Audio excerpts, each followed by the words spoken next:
Buenas noches, les saluda Carlos Fernando Chamorro. Bienvenidos a una nueva edición de su programa Esta Noche.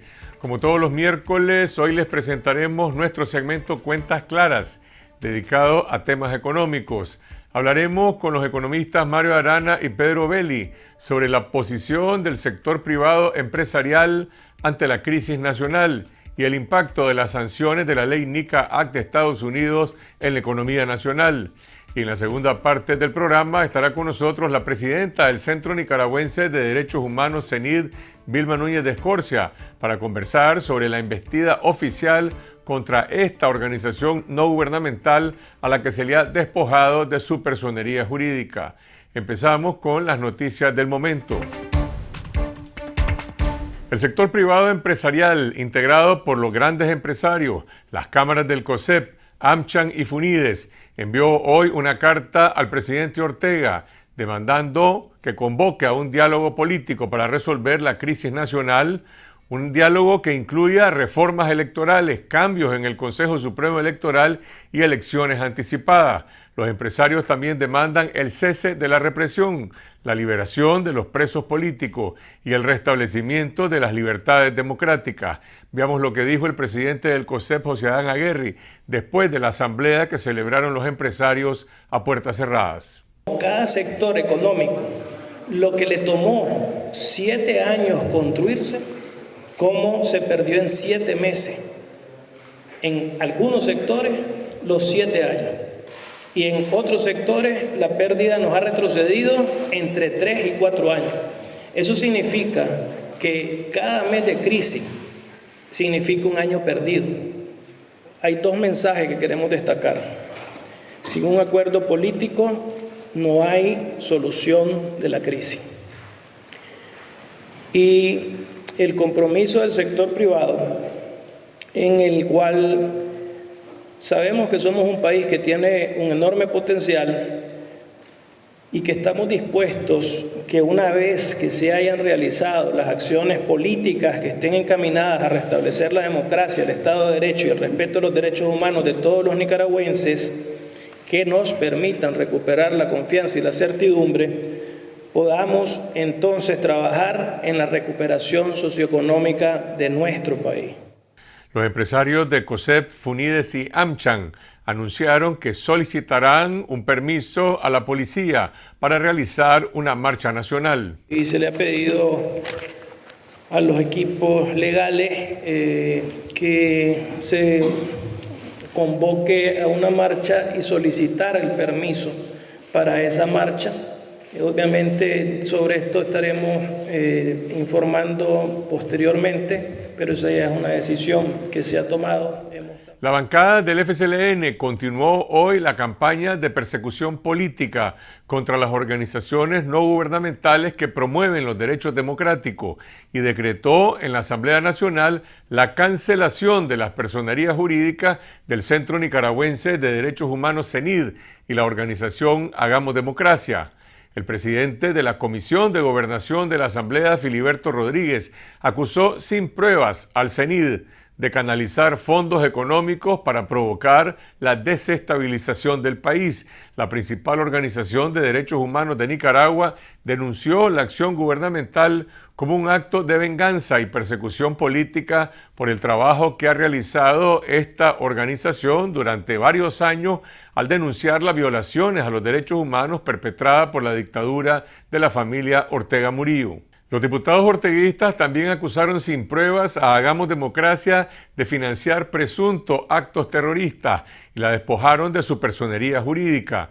La oficina de la Alta Comisionada de la ONU para Derechos Humanos, la Comisión Interamericana de Derechos Humanos de la OEA y diferentes Estados miembros del Consejo Permanente condenaron las medidas represivas adoptadas por el gobierno en contra del CENID.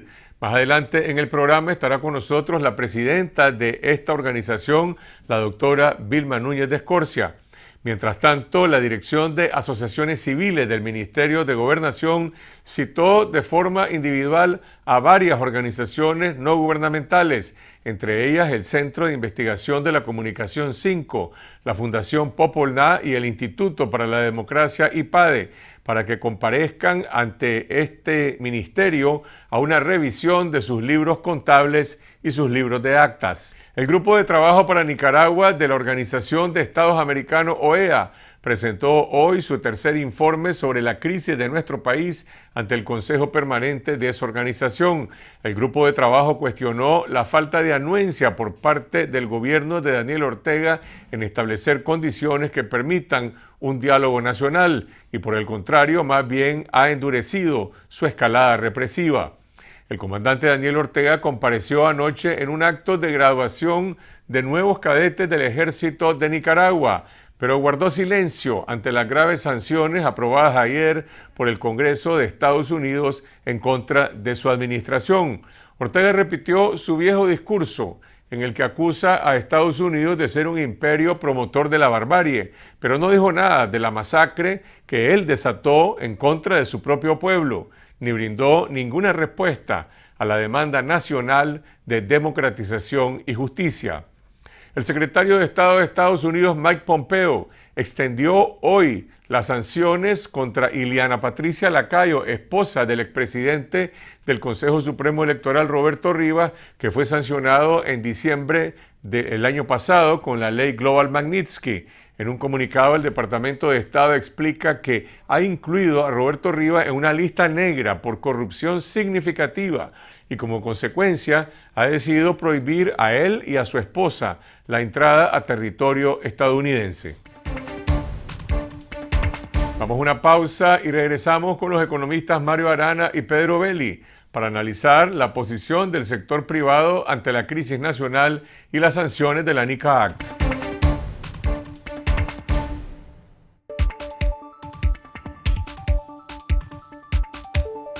Y ahora vamos a nuestro segmento económico Cuentas Claras. Hablaremos sobre la posición del sector privado empresarial ante la crisis nacional. Hoy se conoció una carta al presidente Daniel Ortega, suscrita por 10 consejeros del COSEP, que representan a algunos de los principales grupos económicos del país, junto con los presidentes de 22 de las 27 cámaras de esta organización gremial, y también la directiva de COSEP y los presidentes de AmCham y FUNIDES. En esa carta proclaman que sin un acuerdo político no hay solución a la crisis nacional, y ante el agravamiento de la crisis política, social y económica, el sector privado empresarial le demanda a Ortega que acepte ir a un diálogo político, propiciando una reforma política para lograr elecciones adelantadas, justas y transparentes, con observación internacional y con un nuevo Consejo Supremo Electoral.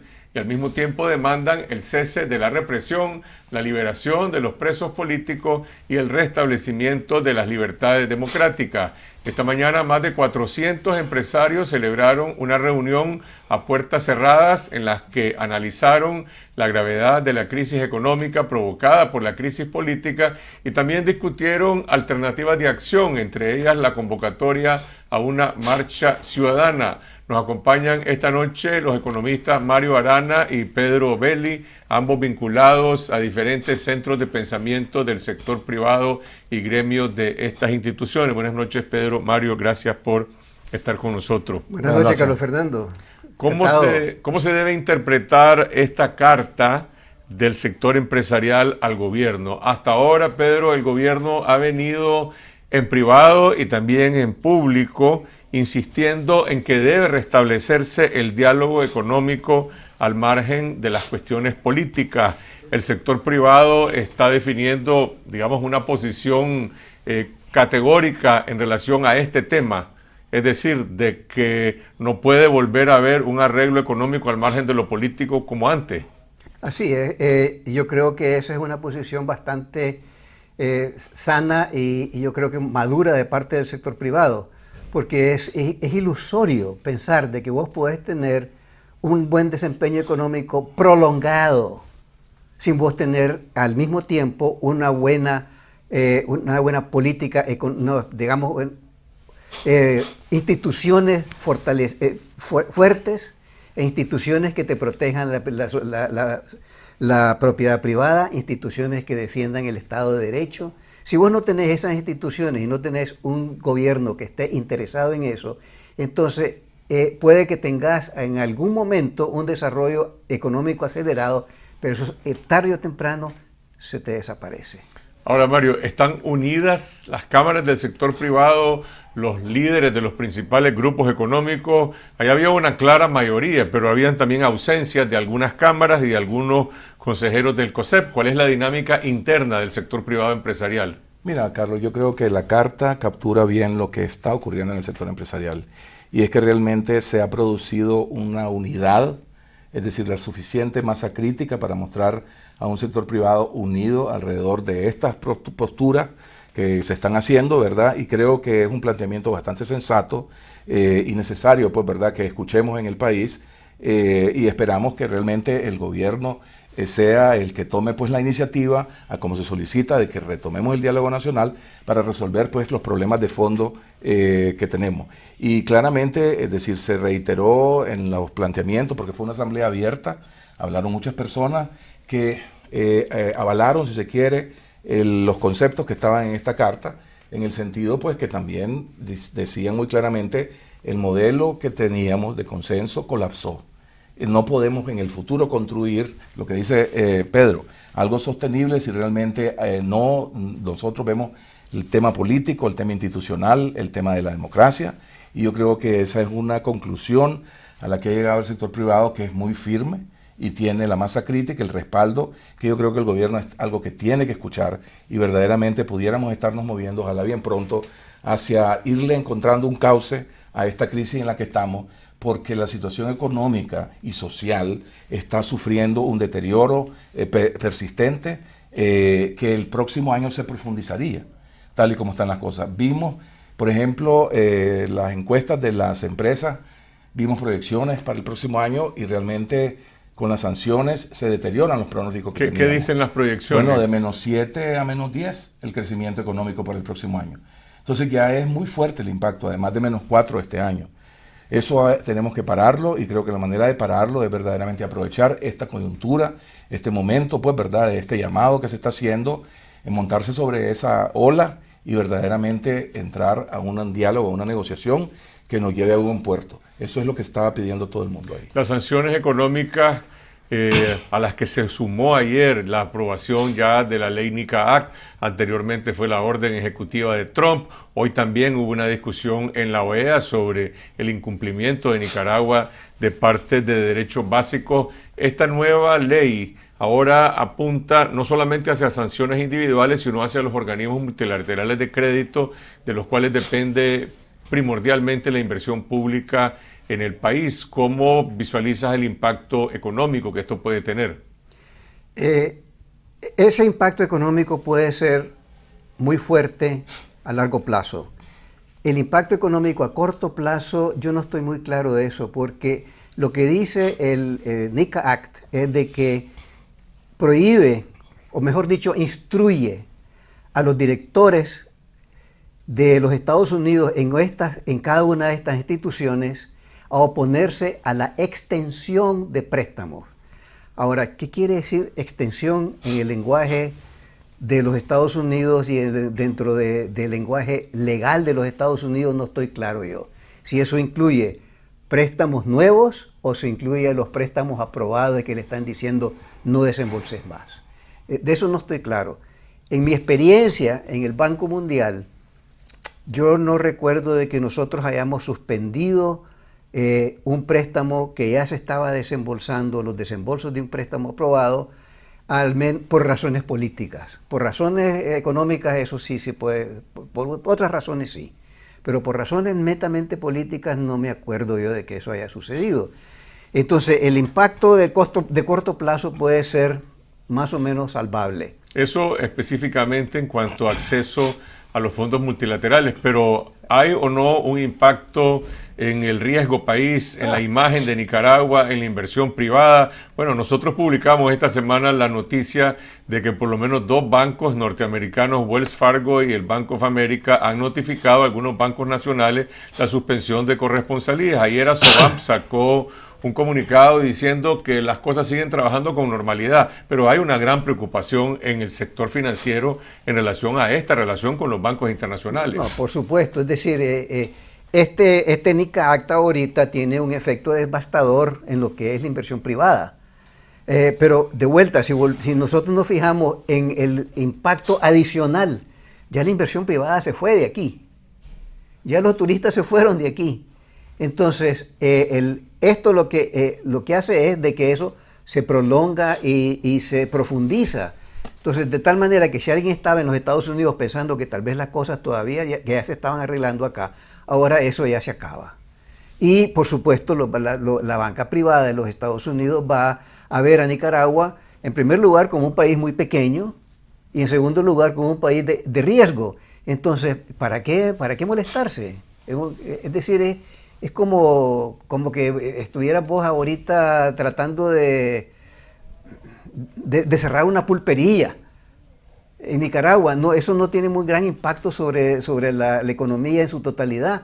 Entonces, para estos enormes bancos en Estados Unidos, acabar con la relación de Nicaragua con ellos no tiene gran impacto. Mario, el sector privado ¿Para acá sí? Está apelando a una racionalidad de un estadista que ha demostrado que no es estadista y que se ha convertido y se ha consolidado como un dictador, como un gobernante no solamente sangriento, sino también irracional. Es decir, ¿de dónde se espera que el comandante Ortega reaccione con racionalidad si no es a través de otro tipo de presiones? Esta carta, este comunicado define una posición, la gente se pregunta y a cuenta de que Ortega va a reaccionar. Ortega ha dicho que el país va a ir a una economía de subsistencia, lo dijo en un discurso público, que aquí todos vamos a la economía del gallo pinto, es decir, él está midiendo fuerzas.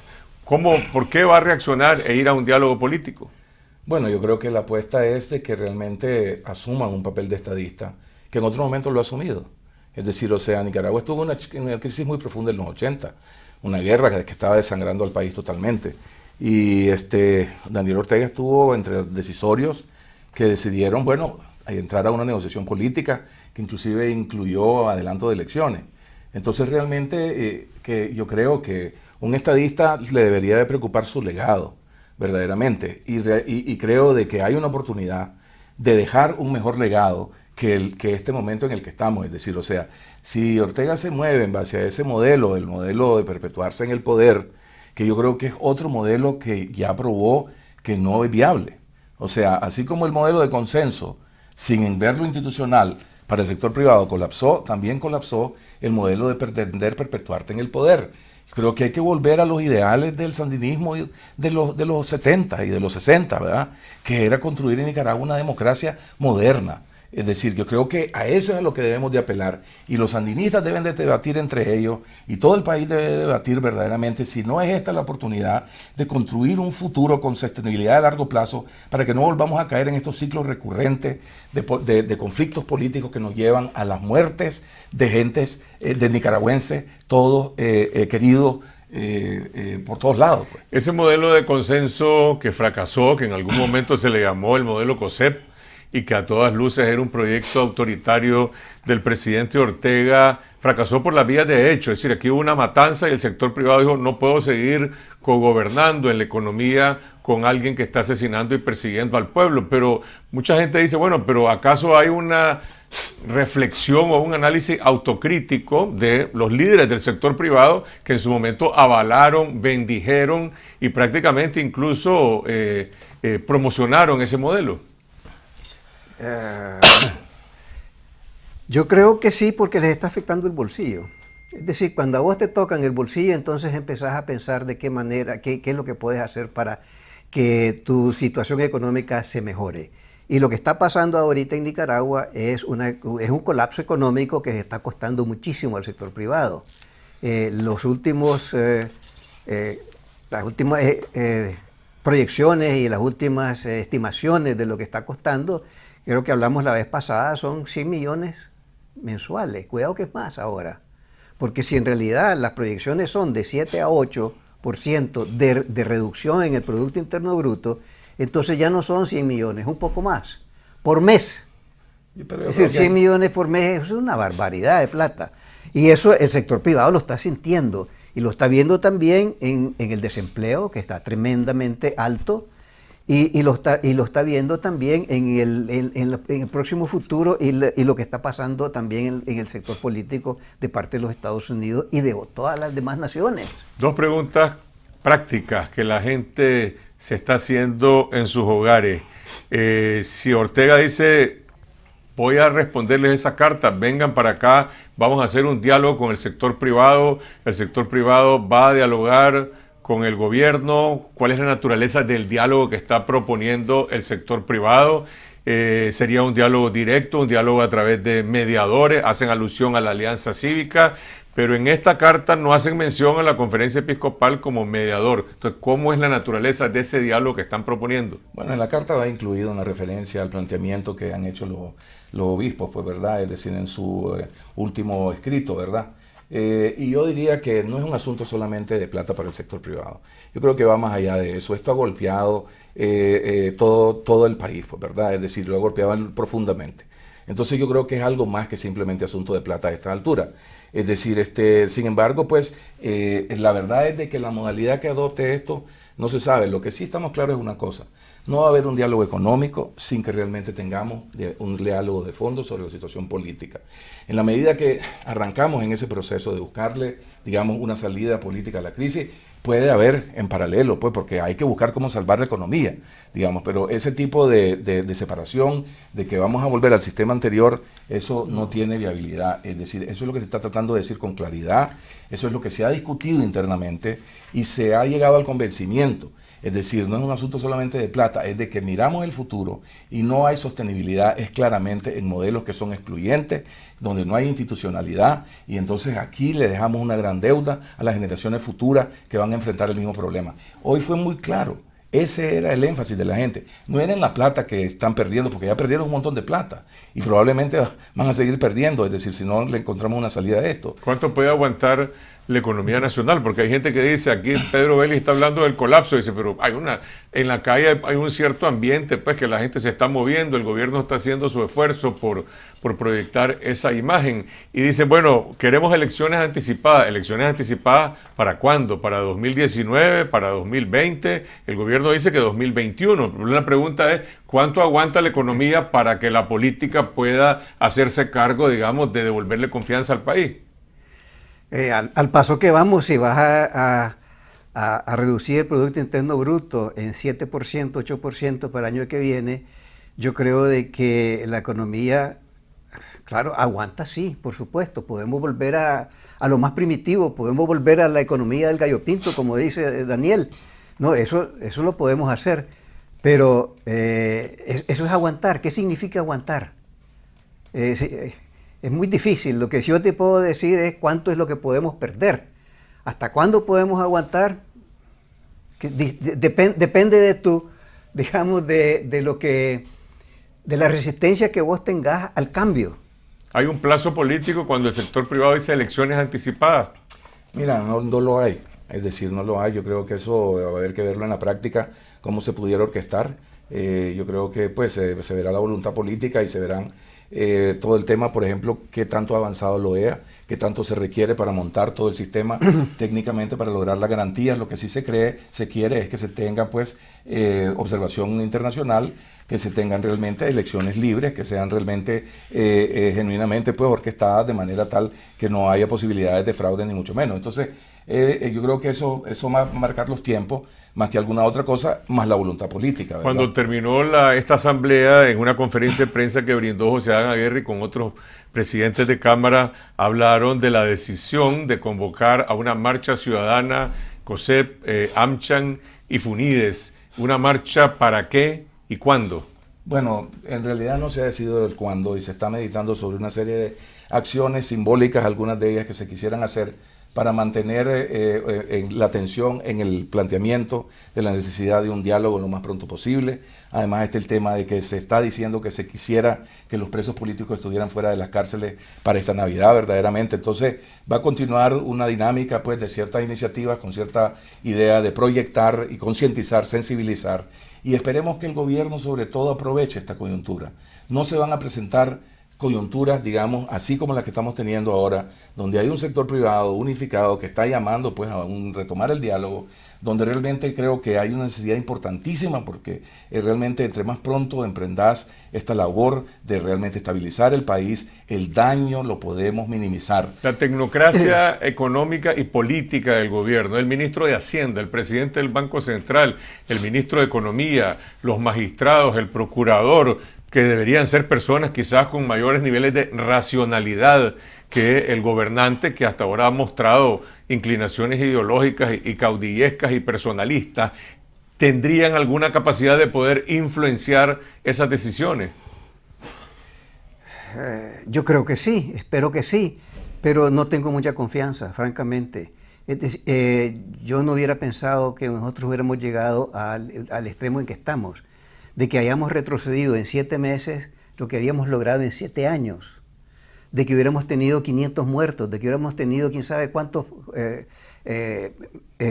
presos, tantos heridos, no sé, nunca me lo hubiera imaginado.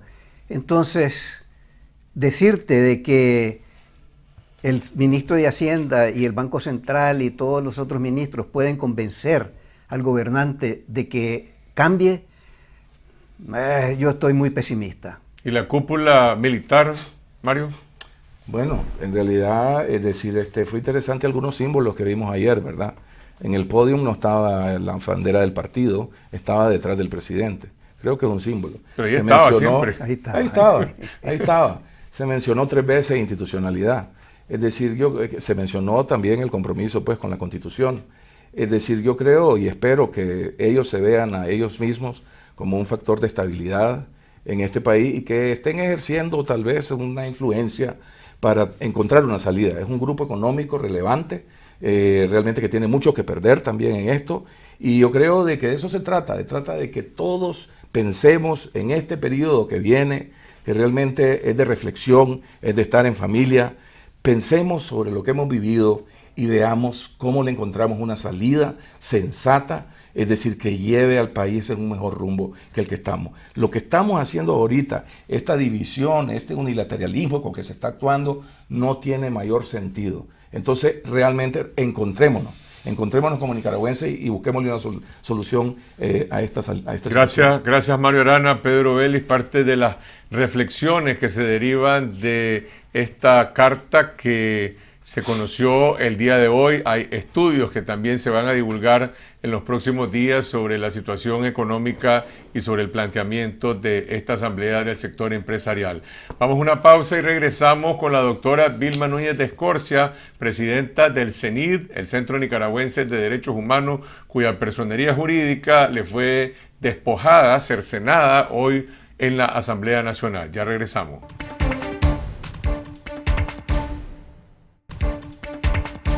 Y ahora vamos a analizar cuáles son las implicaciones que tiene la cancelación de la personería jurídica del Centro Nicaragüense de Derechos Humanos, CENID, decretada hoy por la bancada oficialista de la Asamblea Nacional en un acto de persecución política contra una de las principales organizaciones de la sociedad civil nicaragüense. Nos acompaña la doctora Vilma Núñez de Escorcia, presidenta del CENID. Buenas noches, doctora. Sí, buenas noches, Carlos Fernando. Primero que todo, mi solidaridad para usted y para todo el equipo del CENID y todos los defensores de derechos humanos del país que sienten esta agresión como propia. ¿Qué justificación dio hoy la bancada oficialista para decretar la eliminación de la personería jurídica? Fíjate que fue prácticamente un despojo de la personalidad express, porque fue más rápida que cualquiera, pero nosotros la inscribimos dentro de la ejecución de la sentencia que ordenó cumplir Rosario Murillo al decir vamos con todo. Y Vamos con Todo prácticamente ya ha llegado a las organizaciones de la sociedad civil y específicamente a los defensores de derechos humanos. Dentro de ese contexto nosotros la inscribimos. Prácticamente nosotros consideramos de que definitivamente, y tenemos que contradecir al director de asociaciones civiles sin fines de lucro del Ministerio de Gobernación, porque él sabe que está mintiendo. Porque hubo una aseveración de que el CENID está acéfalo, que su junta directiva no existe, y que además dijeron una grave afirmación que constituye prácticamente una calumnia, de que no hemos presentado nuestros estados financieros. Ahora, eso es un alegato jurídico, técnico del Ministerio de Gobernación, pero los diputados también hicieron alusiones de carácter político para justificar esta acción en contra del CENID. ¿Aquí pesó acaso la excusa jurídica o el alegato político? No, fíjate que la excusa jurídica, que no es cierta, nosotros estamos dentro del marco de la ley. Quien ha incumplido su responsabilidad de extender la Carta de Legalidad son precisamente ellos, violando el artículo 52 de la Constitución, que entre otras cosas establece que hay que dar respuesta a las peticiones y además cumplir con lo que establece el decreto 147 que regula las organizaciones. Vamos a hablar en un momento sobre lo que pasó esta tarde en el Ministerio de Gobernación, pero terminemos con la Asamblea. Sí, entonces le presentan rápidamente y con trámite de urgencia este tipo de actividades de la Asamblea. No las pueden hacer con trámite de urgencia, porque la misma ley lo dice, y ellos alegaban ilusamente que estaban cumpliendo con el procedimiento que establece que la personalidad jurídica se otorga y se quita de conformidad con la ley. Y de conformidad con la ley significa que haya una iniciativa que se examine por una comisión de la Asamblea y después definitivamente se vote y se establezca fundadamente por qué son las razones que ahí están establecidas en las leyes por las cuales se le puede quitar a una organización la personalidad jurídica.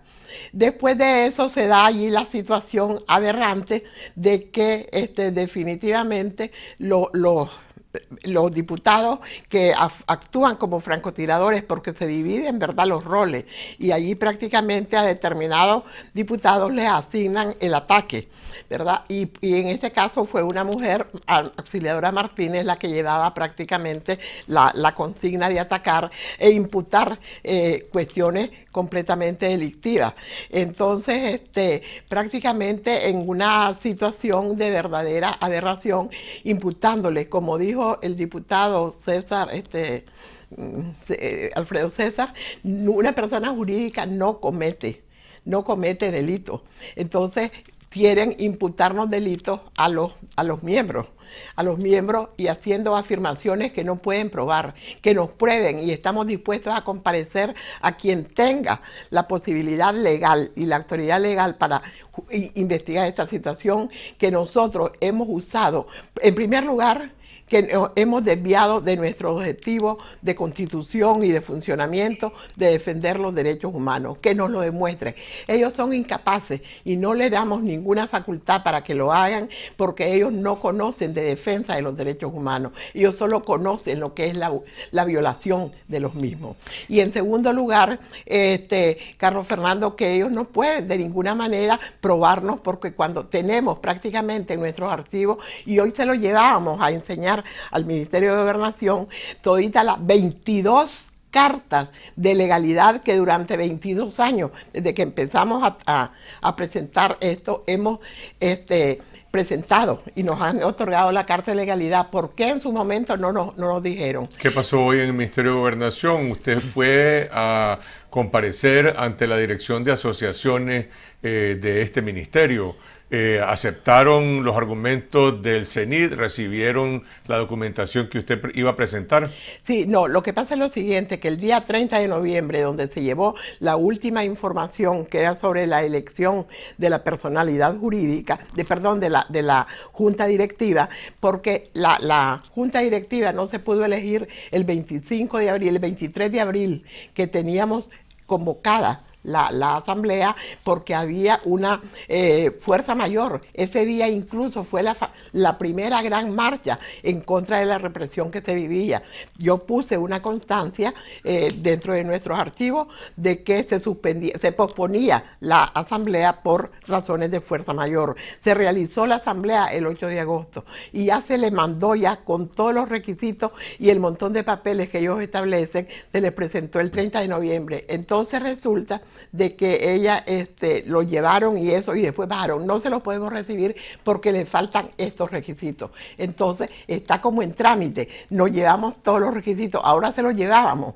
Pero ¿qué es lo que pasó? Que cerraron antes de tiempo. Nosotros llegamos a las 3:10 y entonces habían más de 100 antimotines rodeando el Ministerio de Gobernación. Nos bajamos, pasamos frente a los antimotines, no hubo ninguna acción de parte de ellos, pero un funcionario que dijo llamarse, no me acuerdo cómo, no se identificó, pero dijo que era funcionario del ministerio, nos dijo no los podemos atender porque ya está cerrado.